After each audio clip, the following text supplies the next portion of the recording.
முன்னாள் தமிழ் நடிகை நடிகர் ரவிமோகனுக்கு யாருமே எதிர்பார்க்காத ஒரு விஷயத்த பண்ணியிருக்கிறாங்க.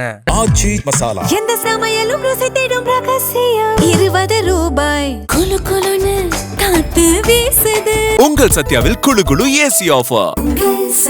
நடிகர் ரவிமோகன் சில நாட்களுக்கு முன்னாடி அவர் கொடுத்த பேட்டியில தன்னுடைய சொந்த வாழ்க்கையில எவ்வளவு வலிகளையும் வேதனையும் அனுபவிச்சுட்டு இருக்காரு அப்படின்றத ஷேர் பண்ணியிருந்தாரு.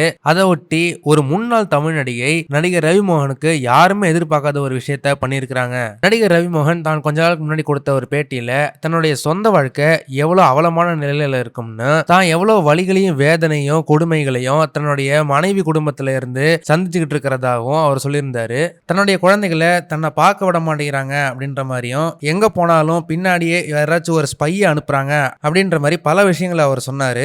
அதே போல அவர் முக்கியமா குறிப்பிட்ட இன்னொரு விஷயம் என்னன்னா, இவ்வளவு நாள் கெனிஷா கூட நான் ரிலேஷன்ஷிப்ல இருக்கிறதா பல பேர் ரூமர் ஸ்ப்ரெட் பண்ணிட்டு இருந்தாங்க. ஆனா இந்த கஷ்ட காலத்துல எனக்கு உண்மையான ஃப்ரெண்டா இருந்தது அந்த கெனிஷான்ற ஒரே பொண்ணு மட்டும்தான். ஆனா அவங்களையுமே என்கிட்ட இருந்து துரத்தி அடிச்சிட்டீங்க அப்படின்ற மாதிரி பயங்கர ஆதங்கப்பட்டிருந்தாரு. அவர் கொடுத்த இந்த பேட்டி பாத்தீங்கன்னா சோசியல் மீடியால பயங்கர பரபரப்பா பேசப்பட்டுச்சு. டொமஸ்டிக் அபியூஸ்ன்றது பெண்களுக்கு மட்டும் இல்ல, சில சமயங்கள்ல அது ஆண்களுக்குமே நடக்கும் அப்படின்ற மாதிரி பலரும் சொல்லிட்டு இருக்காங்க.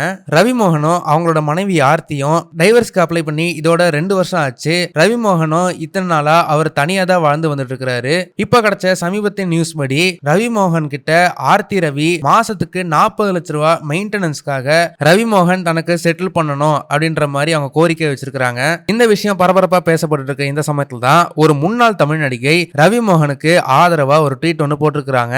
நடிகர் எஸ்.ஜே. சூர்யா கூட அன்பே ஆரோக்கிய படத்துல நடிச்ச நிலா அப்படின்னு அழைக்கப்பட்ட நடிகை மீரா சோப்ரா ரவிமோகனுக்கு ஆதரவா ட்வீட் போட்டிருக்காங்க. அந்த ட்வீட்ல அவங்க என்ன சொல்லிருக்காங்கன்னா, எனக்கு இவரை ஜெயம் ரவின்ற பேர்ல தான் எனக்கு தெரியும். நான் பார்த்த வரைக்குமே இவர் ரொம்பவே நல்ல மனுஷர் தான். என்னுடைய கருத்துப்படி விவாகரத்து விவகாரங்கள்ல எப்பவுமே பெண்கள் பக்கம் தான் நியாயம் இருக்குன்னு நம்ம நினைச்சிட்டு இருப்போம். ஆனா சில சமயம் நாம ஆண்கள் பக்கத்துலயும் நியாயத்தை கேட்கணும் அப்படின்ற மாதிரி ட்வீட் ஒன்று போட்டிருக்காங்க.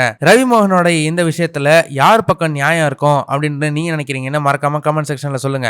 இந்த வீடியோ உங்களுக்கு பிடிச்சிருந்தாக்கா மறக்காம லைக் பண்ணுங்க, ஷேர் பண்ணுங்க. இதே மாதிரி தொடர்ந்து நிறைய இன்ட்ரெஸ்டிங்கான வீடியோஸ் பார்க்க வீ டாக்கிஸ் சேனலை சப்ஸ்கிரைப் பண்ணுங்க.